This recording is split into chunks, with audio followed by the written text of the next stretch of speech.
தீபாவளினா பளிச்சுன்னு ஞாபகத்துக்கு வர்றது பட்டு, பட்டாசு, பலகாரம். பலகாரம்னா ஞாபகத்துக்கு வர்றது மந்த்ரா கடலை எண்ணெய். அபார ருசி, ஆரோக்கியமான உடல் நலம். தீபாவளி அன்னைக்கு மட்டும் இல்ல, என்னைக்குமே கிச்சன்ல இருக்க வேண்டியது மந்த்ரா கடலை எண்ணெய் தான்.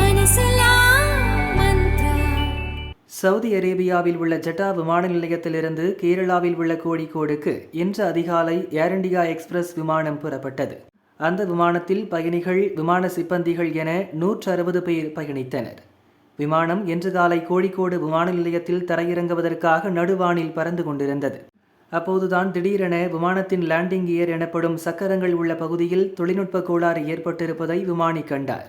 இதே நிலையில் விமானத்தை தரையிறக்கினால் அசம்பாவிதம் ஏற்படும் என உறுதியாக நம்பிய அவர் விமானத்தை தரையிறக்கும் முடிவை கைவிட்டு கொச்சியை நோக்கி விமானத்தை ஓட்டினார்.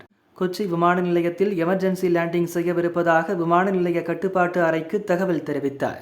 அதனால் ஏர்போர்ட்டில் எல்லாவிதமான முன்னெச்சரிக்கை நடவடிக்கைகளும் செய்யப்பட்டன. ஆம்புலன்ஸ்கள், தீயணைப்பு வண்டிகள் கொண்டு வரப்பட்டன. மீட்பு படை வீரர்களும் மருத்துவ குழுவினரும் தயார் நிலையில் நிறுத்தப்பட்டனர். பெரும் பரபரப்பான சூழலில் சரியாக காலை 9:07 மணிக்கு விமானத்தை பத்திரமாக தரையிறக்கினார் விமானி.